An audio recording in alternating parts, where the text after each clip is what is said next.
Hi and welcome back to Joe Talks Cars, and welcome to another video. Today's video is a bit of an impromptu one actually, never really intended to make it, but something has started to happen to the car which I think a video is now required. I said when I bought this car that I was going to keep everyone up to date on what it cost me, things that go wrong, things that I'm going to modify, and keep everyone up to date with what it's like to own a Porsche Cayman 987. You might think that the title of this video is a bit clickbaity. I hope it turns out to be clickbait, but I don't think it is. I think there's something going on with this car which is less than ideal. I just started to notice some less than desirable symptoms over the last few weeks, which I'm going to cover today. You'll have seen in my previous video that I'm going to do some modifications for the car, and that's still the case. I still want to get the modifications done, but there might be some more expense heading my way, which I need to sort out first. Like I said, I wasn't really wanting to make this video, and I wish this video wasn't really happening, but it is, unfortunately. But if it turns out to be nothing, that's brilliant. But in the meantime, I feel that it will help someone that's looking at buying one of these cars to give you a really good understanding of what it's like to own and the sort of things that happen to them that can be avoided, and also sometimes they can't be avoided. So I think overall it's definitely going to be worth doing. So what we're going to do now is just head to Halfords, which will be a clue as to what has possibly happened to this car. Because there's not a lot of Porsche parts you can buy at Halfords. There's only one thing actually, other than cleaning products. So we're going to head to Halfords, pick some stuff up, and then have a quick chat about what has actually gone on with this car.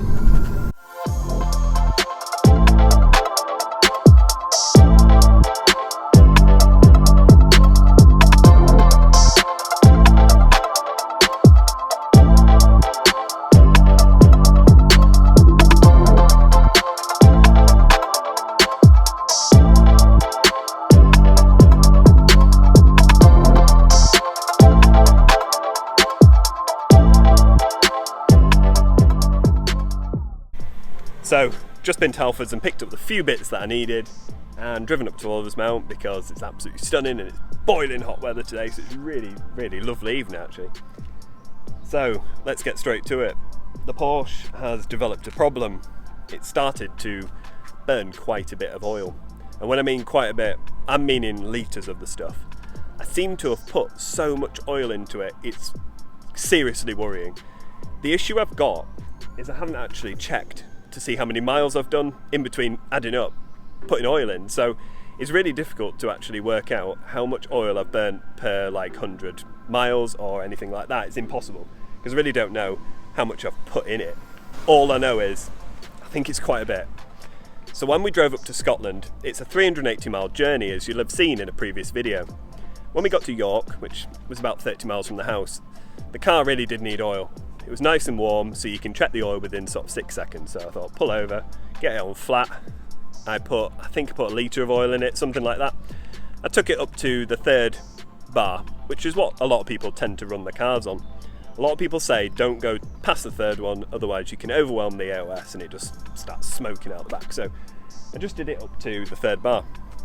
When we got to Scotland, I just pulled up on the drive, it was flat, left it there for probably 4 or 5 days before we took the car out again. When we went to take the car out, I started it up, the bottom segment was flashing again. So in theory I've used, 1.5 litres, because I think each section is half a litre. Used 1.5 litres of oil, which is obviously terrible news for a 380 mile journey. That's excessive oil consumption. And again, I was being a bit rubbish. I didn't actually check to see how much oil I put in the thing. I just filled it up until it got to the third section again, and happy days. I carried on. We drove a little bit around Scotland, maybe 100 miles or so, and then I made the journey back home. So again, 380 miles. I've then since maybe done 50 or 60 miles, and on the drive, it was flashing again. I've not even done 600 miles and it's burned through the oil I've put in. So that's, again, it's not a great sign. The issue I've got is I don't record the mileage, so I have no idea. I could have done far more miles. time passes very quickly in this. It's great fun to drive, and you know, you cover hundreds of miles before you've even realised. So the first thing I need to do is I need to start recording the miles once the car is full of oil, so I can work out how much it's burning. So that's what I'm going to do today. I'm going to get it filled up with oil while it's flat and level, nice and warm, get some oil in it, and then start recording the mileage. The garage that I spoke to said that is the first step, and that's what I must do before we sort of jump to any conclusions. So something very strange has happened. I was about to end the video and I thought, actually I'll just fill it up while it's flat and level. And the plot thickens. So the car was flashing on the bottom line even when parked on my drive with the back end of the car down. So that would suggest it was really, really low, like it's been flashing for quite some time. Each of the segments, as far as I'm aware, are 500ml. So I measured out 500ml into a jug and poured one lot in, expecting it to go up 1 bar. But it didn't, it went up 3. So I'd already poured the other 500ml out because I assumed that it would only go up 1 bar. And you have to wait over 3 minutes sometimes for the oil to check itself, which is really infuriating. The car's warm and it still wants me to wait 3 minutes. So I measured out the other 500ml and I thought, you know what, I'm going to put it in. I'm going to get it not to the max, but again up to the next bar. So let's just see now what the car is showing after it's had a litre of oil put into it, after it was flashing on the bottom bar. So what are you showing me now, you silly car? Let's have a look.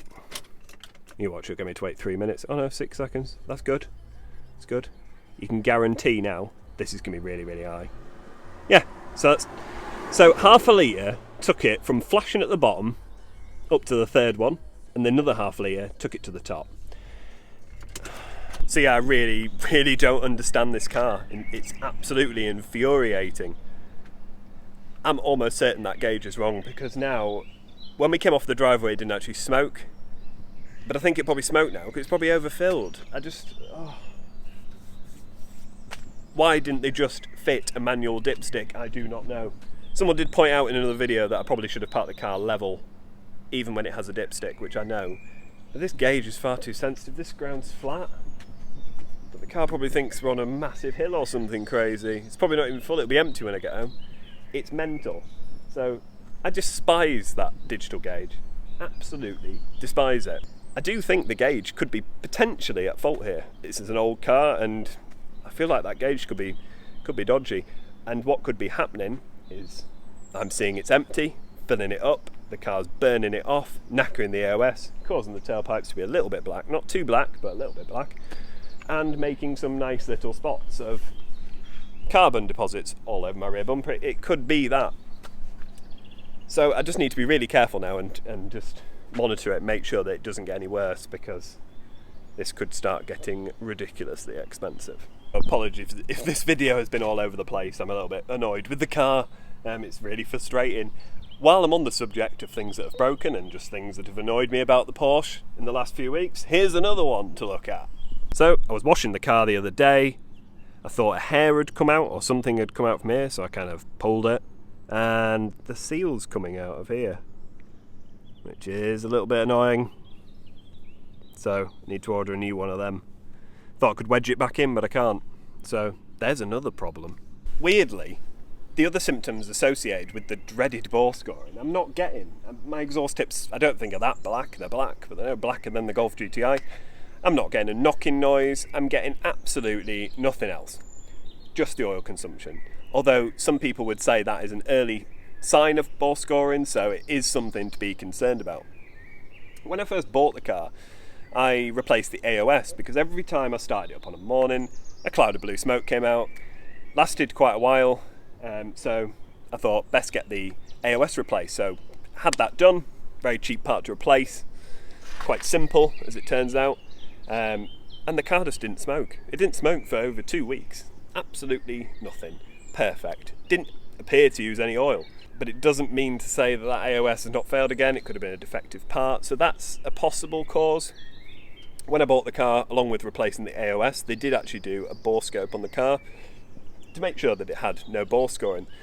We didn't go through the sump or anything like that, we just went straight through took the spark plugs out, went through the top, which a lot of people say your bore scoring starts at the bottom, so they could have missed it, and they could have missed it, but they had a good look in each cylinder and there was absolutely no sign of bore scoring, which was a really good sign. Doesn't mean to say like that it isn't in the bottom, and it had actually started, it was early onset, and that's hence why it's using lots of oil, but until I start recording the mileage, I really can't assume the worst. I've got to assume the best, and that it's just me and I'm just being oversensitive to the stupid gauge that the car's fitted with. It's one of the things I absolutely hate about the car. It's that digital gauge. It's an absolute joke. It's so sensitive. If you park it on a slight incline, slightly to the left, slightly to the right, the car will go from anything from full to empty. The slightest angle, and I mean it is slight. I just wish they'd fitted it with a manual dipstick. Hopefully this series, which I'm going to make on the car, will give you a bit of an insight on what it's like to own a Porsche Cayman 987.1. And hopefully this actual series of videos is not going to turn into a engine rebuild series, which it could well turn into. Hopefully this series is very short, and all it is just my poor recording of mileage, and the car is actually not using much at all. I have heard that they do use quite a bit of oil. So if you do have a Porsche Cayman 987.1 and you feel it uses a bit of oil or it uses none at all, if you could drop it in the comments, I'd really like to hear how much it's using, if any. It'd be really interesting to compare them, as every car is very different, and some people say the 987 does like oil just as much as it likes petrol, and that's normal for it. So if that's normal, then happy days. I know that the tolerance for these is quite high, so they can burn up, I think it's a litre of oil per 1,000 kilometres or something like that, so it's quite a lot anyway. The car could be within that, and it might just be me, but it is worrying. It really is worrying, and I wish I didn't have to make this video, to be honest. I wish the car was absolutely perfect, but I think something's going on, and I felt like I need to share with you what's happening, because you'll all want to know, if it is bore scoring, how much this is likely to cost, because I do feel like if it was the worst, I would be doing an engine rebuild, so that would make an amazing series. It would cripple me financially, probably have to sell, well, I have to sell everything basically to keep this, and wouldn't be good news, so fingers crossed it's not that. And like I said, the series will be very, very short. So if you're actually interested to see how much this costs if it has got bore scoring, then you'll want to hit that subscribe button so you don't miss a thing, because this could get, like I said, interesting and expensive. Yep, so between the two lines, 56,899 miles. So what I'm going to do is reset the trip, because that'll make it easier for me to remember, and I know it's at 4 bars. I know a lot of you don't run your cars that full. I've been told time and time again, don't run it that full, because it's essentially overfilled and it will just start burning off. But I want to get it at that level just so I know that it is full. It's not about to drop a bar, because I know that I got to 3 bars, I put an additional half litre in, and that took it up to the 4th. So I know it's full and it's not about to drop that 4th bar. So now I'm just going to monitor it. I'm going to get it down to the flashing light, and I'm going to see exactly how many miles I've done and see if it's got bore scoring. I mean, it's a pretty depressing video, if I'm honest. It's not going to be great news. I hope it's going to be great news. I hope this is just a load of rubbish, and I hope the title was clickbait. But only time will tell. I bet just get some miles on the thing now and see what happens. I know this video might have been a little bit disjointed. I've moved locations and everything, but people kept turning up and really annoying me actually, and I don't like vlogging in public. People keep pulling up, parking behind me, getting dogs out. You're just like, what are you doing? People like to stare at you as well. So I've moved about a bit, but hopefully I've managed to cover everything to do with the oil consumption and that other annoying seal on the door that's gone. I will make this into a series just in case there's something there. Do you know, if there's some bore scoring or there's some issue with the car, I really want to bring you guys along with me and show you exactly what it's like to own a Porsche and how expensive this is actually going to be, because it could be extremely expensive. And then again, if it's nothing, it might just put someone's mind at ease if they have the same issues. You know, this car might not be burning that much oil, it could just be me. So if you're interested in following this journey to find out whether my car has chronic engine failure or it's just me being very strange and this title is a clickbait, then please make sure that you hit that subscribe button so you don't miss a thing. I'll put all these videos into a playlist to make it really easy for you to all find. So thank you very much for watching. I'll see you next time. Bye.